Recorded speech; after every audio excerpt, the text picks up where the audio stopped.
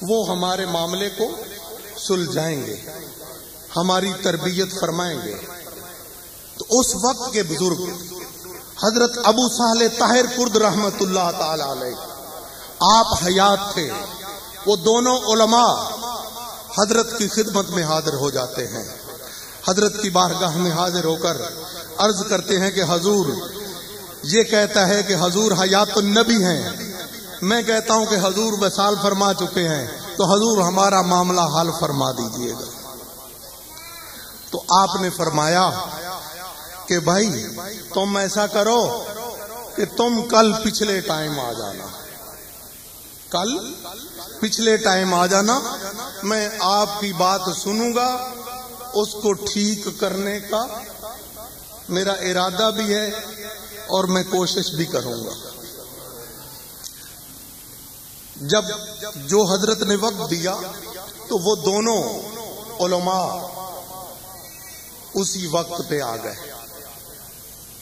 تو پوچھا حضرت کہاں ہیں؟ انہوں نے فرمایا کہ جب آپ گئے ہیں تو ایک گھڑی کے بعد حضرت وصال فرما گئے ہیں۔ حضرت ابو صالح طاہر آپ کے 1 گھنٹے کے بعد حضرت وصال فرما گئے۔ انہوں نے کہا کہ بڑے تعجب کی بات ہے، اللہ کا ولی وعدہ فرما رہا تھا تو وہ تو وصال فرما چکے، اب کیا کریں، چلیں ہم ان کے مزار پہ اوپر فاتحہ پڑھے چلتے۔ دونوں چلے گئے، فاتحہ پڑھی تو شکوہ کیا کہ حضور آپ نے تو کہا تھا کہ میں تمہارا معاملہ سلجھاؤں گا، تو آپ تو وصال فرما چکے ہیں، چلو بخیر کوئی اور اللہ کے بندے کے پاس چلے جائیں۔ ایک دم آپ کی قبر ہلی، کروٹ لی، مزار شریف کھل گئی۔ آپ نے فرمایا ادھر آؤ تمہارا معاملہ میں حل کرتا ہوں، ادھر آؤ تمہارا معاملہ میں سلجھا دیتا ہوں، تمہارے دماغ میں ٹھیک کر دیتا ہوں۔ ابھی بڑے حیران ہوئے کہ حضرت تو کل کے وصال پا چکے ہیں، اب ہمارے سامنے قبر سے باہر آ گئے۔ آپ نے فرمایا مولانا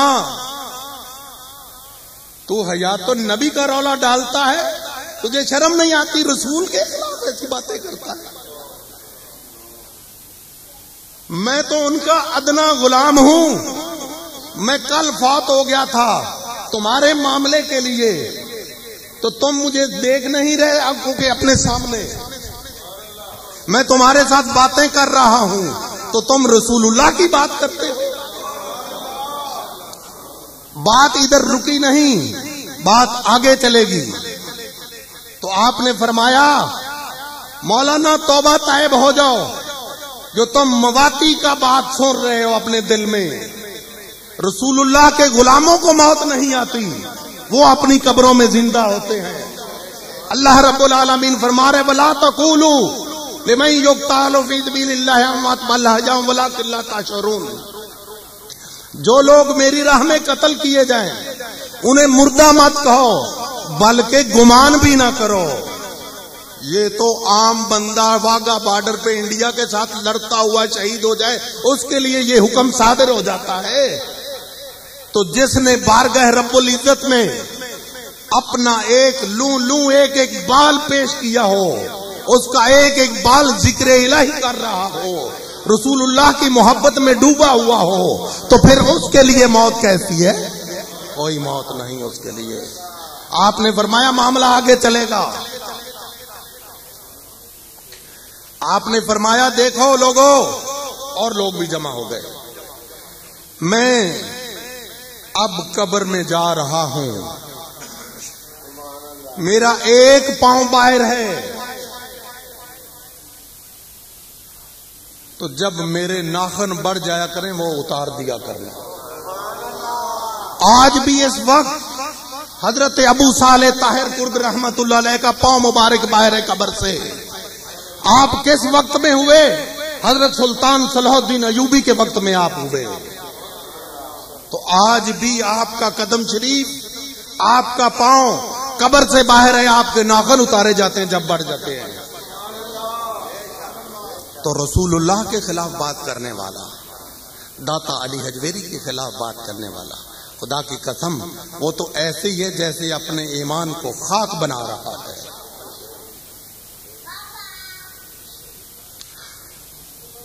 حضور آقا علیہ الصلوۃ والسلام کہ جب دنیا میں جلوہ گری ہوئی تو حضرت مائی حلیمہ سعدیہ آپ کے مقدر جاگ اٹھے، حضور کو لے کر طائف چلی گئے۔ حضور آقا علیہ الصلوۃ والسلام کی تو پرورش ہوتی رہی۔ معجزات کا اگر شمار کیا جائے تو ایک ایک قدم پہ معجزات ظاہر ہوتے گئے، بات بہت لمبی ہو جائے گی۔ آپ کو لے کر چلی گئیں۔ جس وقت حضور 5.5 سال کے ہوئے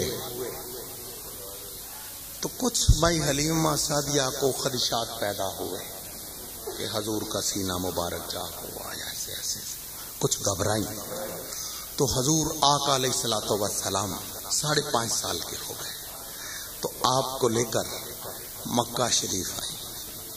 تو اس وقت حضرت عبدالمطلب رضی اللہ تعالی عنہ کی عمر مبارکہ 119 سال کی ہو چکی تھی، 119 سال کی، اور آپ اتنے جوان تھے کہ جوان بھی آپ کا مقابلہ نہیں کر سکتے تھے۔ جس وقت آپ کا وصال ہوا اس وقت آپ کی عمر مبارکہ 126 سال تھی۔ تو آپ مکہ شریف کے 4 قبیلوں کے آپ سردار تھے۔ دوسری بات کہ آپ بیت اللہ شریف کے متولی تھے۔ تو کوئی بادشاہ بھی آتا بیت اللہ شریف کی حاضری کے لیے، آپ بیٹھے ہوتے تو آپ بیٹھے رہتے، کیونکہ آپ بیت اللہ شریف کے متولی تھے، آپ کسی کی پرواہ تک نہ کرتے۔ جس دن حضور آئے حضرت مائی حلیمہ سعدیہ کے ساتھ تو حضرت عبدالمطلب آپ بیت اللہ شریف کے پاس بیٹھے ہیں، دوسرے 3 سردار بھی ادھر بیٹھے ہیں۔ تو آپ کے 11 بیٹے حضرت عبدالمطلب رضی اللہ تعالیٰ پیچھے وہ کھڑے ہیں لائن بنا کر۔ حضرت مائی حلیمہ سعدیہ کہتی ہے کہ دیکھو وہ جو بڑا داڑھی والا، بڑے خوبصورت چہرے والا، بڑا جوان سا بابا لگ رہا ہے، وہ تمہارا دادا ہے۔ تو پیچھے جو کھڑے ہیں وہ تمہارے تائے اور چاچے ہیں۔ 3 جو باقی بیٹھے ہیں یہ مکے کے سردار ہیں۔ تو جاؤ نا ذرا اپنے دادا جی کو مل کر آؤ۔ حضرت حضور آقا علیہ الصلوۃ والسلام چھوٹے سے ہیں، خوبصورتی کی بے انتہا نور کی برسات ہے۔ تو حضور چلتے ہیں، چلتے حضرت دادا عبدالمطلب دیکھتے ہیں کہ میرا پوتا آ گیا ہے۔ آپ کسی کے لیے کھڑے نہیں ہوتے تھے، کوئی سردار آئے، طائف کا سردار آئے، بحرین کا آئے، یمن کا آئے، جو بھی آئے، آپ کبھی پرواہ نہیں کرتے تھے۔ تو جب حضور آقا علیہ الصلوۃ والسلام کے لیے دادا جان کھڑے ہو گئے، جب آپ کھڑے ہوئے تو باقی سردار بھی سب کھڑے ہو گئے۔ چاچے تائے تو پہلے ہی کھڑے تھے، سب کھڑے ہو گئے۔ تو دوسرے سردار کہتے ہیں عبدالمطلب تو کسی کے لیے کھڑا ہی نہیں ہوتا، تو آج کیا ہوا؟ اپنا پوتا سمجھ کر تو کھڑا ہو گیا۔ اس نے کہا خدا کی قسم میں پوتا سمجھ کر کھڑا نہیں ہوا، میں تو اس کو کچھ اور جان کر کھڑا ہوا ہوں، میں تو اور جان کے کھڑا ہوا ہوں، میں پوتا سمجھ کے کھڑا نہیں ہوا، اس کا مجھے پتا ہے۔ ایک دن حضور آقا علیہ الصلوۃ والسلام کی آنکھوں میں کچھ اشوب ہوا، تکلیف ہوئی، مکہ میں وبا پھیلی اور بچوں کو بھی تکلیف ہوئی، تو حضرت دادا عبد المطلب سرکار کو ساتھ لے کر حکیم کے پاس چلے گئے۔ حضرت عبد المطلب کو کہتے ہیں کہ آپ بیٹھ جائیں۔ تمام لوگوں کو دوائی دیتا گیا۔ آپ نے کہا کہ ہمارے ساتھ کیا ناراضگی حکیم صاحب؟ حضور میں آپ کو سب سے آخر میں دوں گا، آپ ذرا بیٹھے نا۔ آپ بیٹھے، آپ بیٹھ گئے۔ جب سب چلے گئے تو حکیم صاحب نے ہاتھ باندھ دیے۔ انہوں نے کہا کہ جناب عبد المطلب، اے سردار مکہ، اس بچے کی دوائی میرے پاس نہیں ہے، اس بچے کی دوائی میرے پاس نہیں ہے۔ آپ نے فرمایا اگر اتنی ہی بات کہنی تھی تو پہلے کہہ دیتے، ہمیں اتنی دیر کیوں بٹھائے رکھا؟ تو آپ نے فرمایا میں تو دیدار کے لیے بیٹھا۔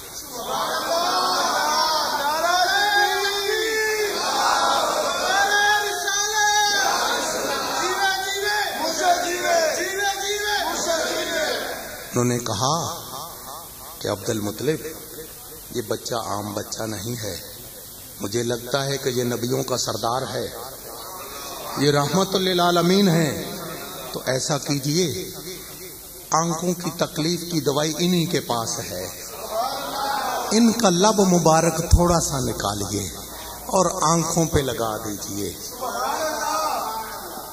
آپ کی لب مبارک کا لگنا تھا، آنکھوں کا ٹھیک ہونا تھا۔ دوستو، حضور آقا علیہ، جب آپ اکتا جائیں تو مجھے کہہ دینا، میں ختم کر دوں گا، میں زیادہ نہیں بن گا۔ تو حضور آقا علیہ الصلوۃ والسلام کی ذات پاک تو ذات پاک تھی۔ آپ کے والد محترم جناب حضرت عبداللہ رضی اللہ تعالیٰ عنہ یہود و نصارہ کو علامات کے لحاظ سے جو کتابوں میں پڑھا ہوا تھا، ان کو خبر ہو چکی تھی کہ اب نبوت جو ہے وہ بنی اسرائیل میں نہیں رہے گی، نبوت بنی اسرائیل سے چلی جائے گی۔ کہاں جائے گی خبر نہیں ہو رہی تھی، لیکن ایک دن میں آپ کو واقعہ سناتا ہوں، حدیث میں ہے کہ حضرت عبداللہ رضی اللہ تعالی عنہ مکہ شریف سے کسی کام کی وجہ سے پہاڑوں میں گئے، دور نکلے، تو حضور آقا علیہ الصلوۃ والسلام کے نانا عبد المناف وہ بھی کسی معاملے سے پہاڑوں میں کام کاج کے سلسلے میں گئے ہوئے تھے۔ تو عبد المناف کہتے ہیں میں کیا دیکھتا ہوں کہ حضرت عبد المطلب کے بیٹے عبداللہ آ رہے ہیں اور 40 گھوڑ سوار یہودی ان کا حصار تنگ کر رہے ہیں اور ان کے پاس سارے جنگی آلات موجود ہیں۔ میں دیکھتا ہوں کہ ان کی جو نیت ہے یہودیوں کی، یہ خراب لگتی ہے، جیسے کہ اس نوجوان کو شہید کرنے والے ہیں، قتل کرنے والے ہیں۔ تو آپ فرماتے ہیں میں پہاڑ کے اوپر کھڑا ہو کر یہ دیکھ رہا تھا، تو وہ بالکل قریب آ گئے۔ انہوں نے اپنے جو ہتھیار ہیں، تلواریں ہیں، نیزے ہیں، ان کو سیدھا کیا۔ میں کیا دیکھتا ہوں کہ آسمانوں سے ایک فوج آئی، آسمانوں سے فوج آئی، میرے دیکھتے دیکھتے ان 40 یہودیوں کا اور ان کی سواریوں کا ایک دم کیما بنا کر آسمانوں کی طرف چلی گئی۔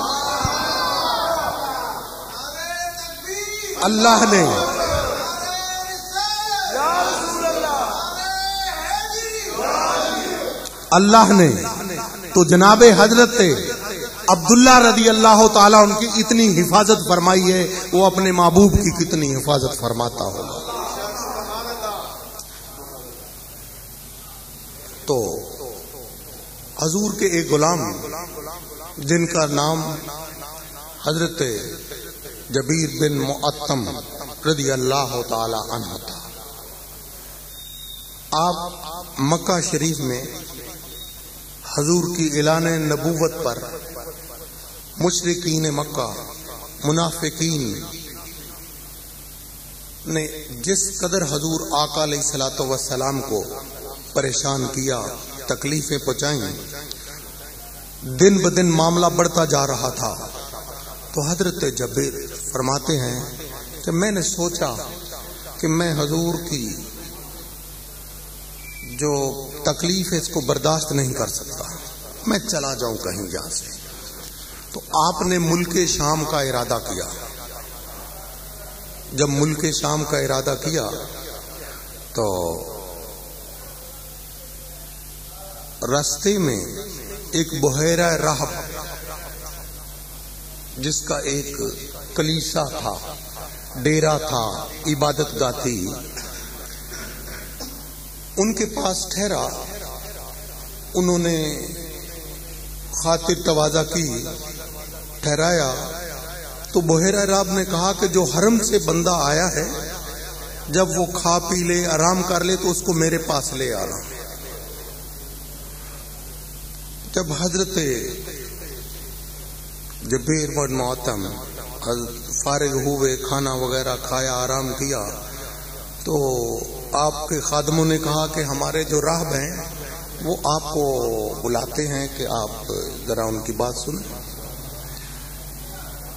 آپ چلے گئے تو بحیرہ رہب نے کہا کہ تم کہاں سے آئے ہو؟ آپ نے فرمایا کہ میں حرم سے آیا ہوں۔ اچھا، ہم نے ابھی ابھی ایک چرچا سنا ہے کہ ایک محمد نام والے جنہوں نے اعلان نبوت فرمایا ہے، تم بھی حرم میں ہو، مکہ میں ہو، وہ بھی مکہ میں ہیں، تم جانتے ہو ان کو؟ حضرت فرماتے ہیں، صحابی فرماتا ہے کہ حضرت میں تو ان کا غلام ہوں، میں تو ان کا نوکر ہوں، وہ میرے آقا ہیں۔ تو آپ نے فرمایا کہ اگر تم ان کے غلام ہو، وہ تمہارے آقا ہیں، تو تم کدھر جا رہے ہو پھر؟ حضور یہ بات ہے، سارا معاملہ کافروں، مشرکوں، منافقوں کا سنایا۔ تو آپ نے فرمایا کہ اگر تمہارے رسول کی میں تم کو تصویر دکھاؤں تو تم دیکھ لو گے، پہچان لو گے، دیکھ کر پہچان لو گے؟ انہوں نے کہا کہ حضور کے ساتھ تو میں ہر وقت رہتا ہوں، حضور کا خادم ہوں، میں غلام ہوں، میں نوکر ہوں۔ حضرت جبیر کو ایک کمرے، بہت بڑے کمرے میں لے جایا گیا، تو انبیاء کی تصویریں لگی ہوئی ہیں، نبیوں کی تصویریں لگی ہوئی ہیں۔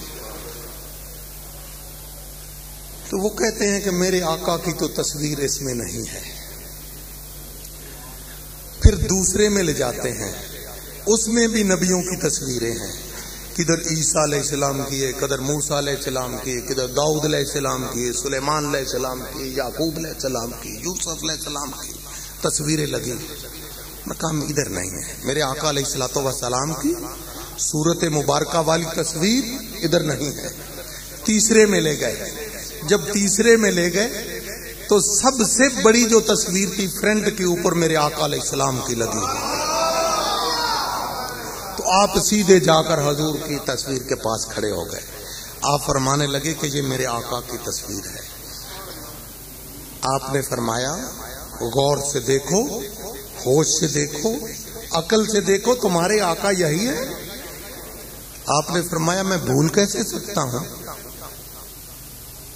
یہ میرے آقا ہیں۔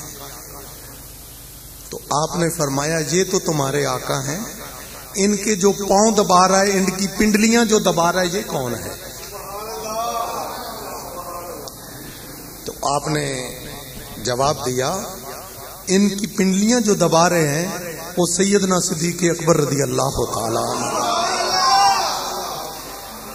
آپ نے فرمایا راہب نے کہ اگر یہ تمہارے ہیں آقا، یہ ہیں ابو بکر، تو پھر رب العالمین نے اس ہستی کا کوئی دنیا میں دشمن قاتل پیدا ہی نہیں کیا۔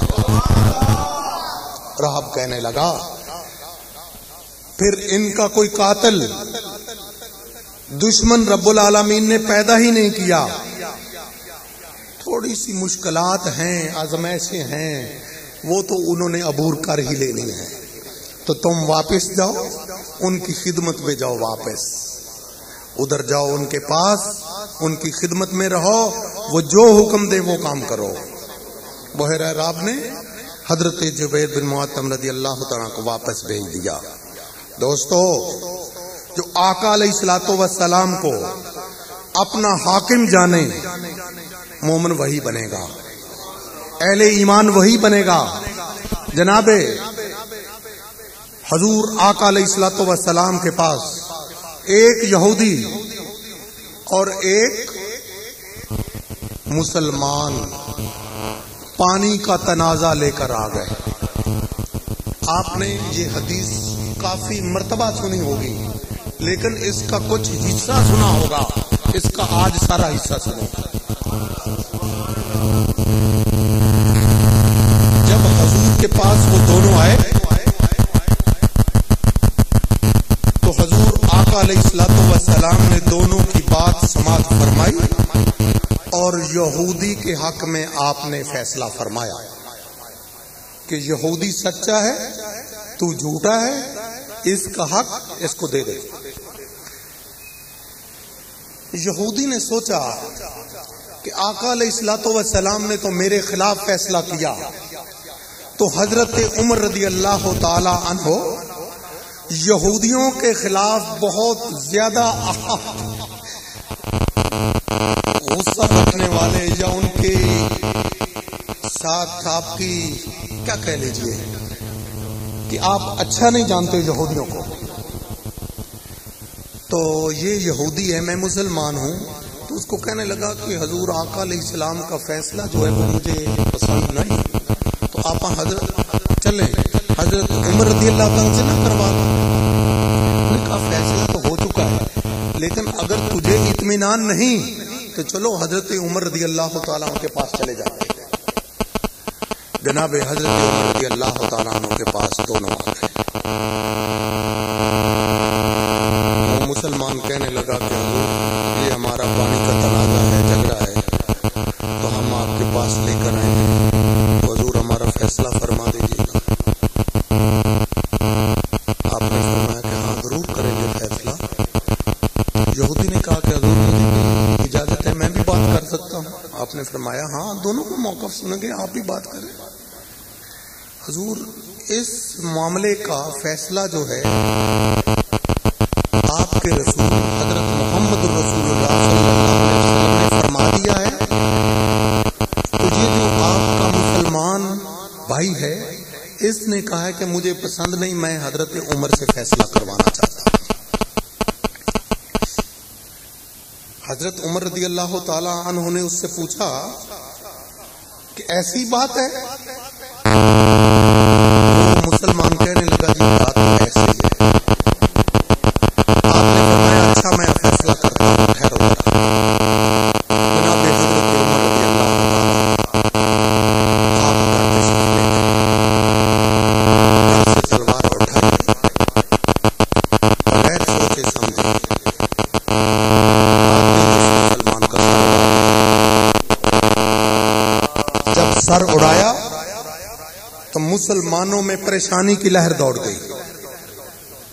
عرب جو ہیں وہ اپنے مذہب کو چھوڑ دیتے ہیں، دشمنی کو نہیں چھوڑتے، تو تمام اس کا خاندان حضور آقا علیہ الصلوۃ والسلام کے پاس پہنچ گیا کہ یا رسول اللہ صلی اللہ علیہ وسلم، عمر نے ایک بے گناہ مسلمان کو قتل کر دیا۔ حضور آقا علیہ الصلوۃ والسلام نے ارشاد فرمایا کہ عمر کو بلاؤ۔ حضرت عمر رضی اللہ تعالیٰ عنہ کو بلا لیا گیا. ایک طرف اس کے خاندان والے، ایک طرف حضرت عمر اکیلے کھڑے ہیں. صحابہ کرام پریشان ہیں، پتہ نہیں کیا حکم آتا ہے اللہ کی طرف سے، رسول اللہ کی طرف سے. تو حضرت عمر رضی اللہ تعالی عنہ کو آپ نے فرمایا کہ اے عمر، تو نے اس بندے کو قتل کیا ہے مسلمان؟ یا رسول اللہ صلی اللہ علیہ وسلم، حضور میں نے قتل کیا. اس کے خاندان والے کہنے لگے یا رسول اللہ تو مسلمان کوئی کافر تھا وہ؟ آپ نے فرمایا کہ ہاں وہ مسلمان تھا، مسلمان کو ہی میں نے قتل کیا ہے. یا رسول اللہ وہ تو نمازی تھا. آپ نے عرض کی، حضرت عمر کہتے ہیں یا رسول اللہ میں نے نمازی کو قتل کیا ہے. یا رسول اللہ وہ تو آپ کے ساتھ جہاد میں جایا کرتا تھا، مجاہد تھا. آپ نے فرمایا میں نے جہادی کو بھی قتل کیا ہے، میں نے مجاہد کو بھی قتل کیا ہے. انہوں نے کہا یا رسول اللہ یہ اس نے حج بھی کیا ہوا تھا. آپ نے فرمایا میں نے حاجی کو بھی قتل کیا ہے. یہ نیک کام کرتا تھا، بڑے اچھے. آپ نے فرمایا جو نیکیاں کرتا تھا میں نے قتل کیا ہے. بالآخر حضرت عمر رضی اللہ تعالی عنہ ان کے تمام جواب سن لیے تو سرکار نے فرمایا یا رسول اللہ میں نے حاجی کو قتل کیا، نمازی کو قتل کیا، صدقہ دینے والے کو، لوگوں کی مدد کرنے والے کو، حاجی کو، نمازی کو، تہجدی کو، جہادی کو میں نے قتل کیا. یا رسول اللہ میں نے مومن کو قتل نہیں کیا، میں نے مومن کو قتل نہیں کیا. مومن کا کیا کام ہے کہ آقا علیہ الصلوۃ والسلام فیصلہ فرمائیں تو مومن مانے نا. اللہ پاک نے فرمایا کہ اے محبوب اس وقت تک یہ مومن نہیں ہو سکتے جب تک کہ تم کو حاکم نہ تسلیم کر لے. دوستو آقا علیہ الصلوۃ والسلام کا فرمان رب العالمین کا فرمان ہے. آپ کی زبان اس وقت کھلتی ہے جب میرے رب العالمین کا حکم ہوتا ہے. تو دوستو یہ کہہ دینا ہم تو مومن ہیں، آج تک کسی نے سنا کہ کسی سنی نے بھی گستاخی کی ہو، بے ادبی کی ہو؟ دوستو دیکھو کہ آقا علیہ الصلوۃ والسلام کا ادب کون لوگ کرتے تھے اور آپ کی توہین کون لوگ کرتے تھے. صحابہ کو یہ اعزاز حاصل ہے کہ آقا علیہ الصلوۃ والسلام وضو فرمائیں تو صحابہ ایک قطرہ بھی پانی کا نیچے نہ گرنے دیں. صحابہ کو یہ اعزاز حاصل ہے کہ حضور آقا علیہ الصلوۃ والسلام اپنے بال منڈوائیں تو ایک بال بھی زمین پہ نہ گرنے پائے. آقا علیہ الصلوۃ والسلام اپنا لعاب دہن نکالنے لگے تو صحابہ کرام آپ کا لعاب دہن کے لیے ہاتھ بچھا دیں، اور جس کے حصے میں نہیں آتا تھا وہ دوسروں کے ہاتھوں پہ ہاتھ مل کر اپنے چہروں پہ لگاتا تھا. تو دوستو جو حضور کی توہین کرتے تھے، حضور کے اوپر اعتراض اٹھاتے تھے، رب العالمین نے اپنے کلام میں ان کے اوپر لعنتیں فرمائی ہیں. تو آج بھی وہی جماعت جو حضور کا احترام کرنے والی ہے، آج بھی یہی جماعت ہے جو آپ کا میلاد منا رہی ہے.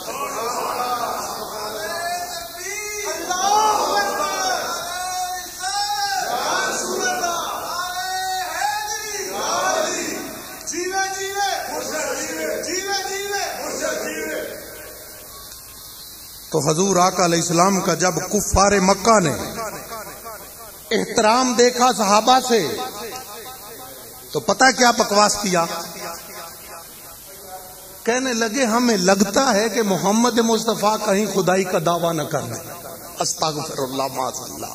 مشرکین منافقین مکہ کہنے لگے کہ محمد مصطفیٰ کہیں خدائی کا دعویٰ نہ کرتے. استغفراللہ معاذ اللہ. تو صحابہ کرام ادب کرتے تھے، حضور کا احترام کرتے تھے، بلکہ ہم تو وہ مثالیں دنیا میں پیدا نہیں کر سکتے جو صحابہ نے دی. تو دوستو، جہاں پر حضور کی خوشبو ہوگی، حضور کی نظر ہوگی، وہاں سے کرامتیں بھی ظاہر ہوں گی، وہاں سے برکتیں بھی ظاہر ہوں گی. وہ اس کو پھر تم داتا علی حجویری کہہ لو، غوث الورا کہہ لو، باجید بستامی کہہ لو، جنید بغدادی کہہ لو، بابا فرید الدین کہہ لو، پیر کنداری کہہ لو، حضرت صوفی محمد صدیق کہہ لو. اگر میں قبلہ حضرت صاحب کی کرامتیں سناؤں تو میرا خیال میں کئی دن لگ جائیں گے. تو لوگ کہیں گے کہ کسی نبی کی تو بات نہیں ہو رہی. حضرت صاحب کی سی کرامتیں حرم شریف میں، مکہ پاک میں اور مدینہ پاک میں آپ کی کرامتیں. لوگ کہتے ہیں کہ جب اللہ کا ولی مکہ اور مدینہ کی حدود میں جاتا ہے تو اس کی ولایت کو سلب کر لیا جاتا ہے. میں کہتا ہوں جو کاملین و اکمل لوگ ہوتے ہیں ان کی ولایت کو بڑھا دیا جاتا ہے، سلب نہیں کیا جاتا. نہیں، ان کی ولایت کو بڑھا دیا جاتا ہے. تو حضرت بابا فرید الدین مسعود گنج شکر رحمت اللہ تعالی علیہ، آپ مدینہ شریف میں حاضر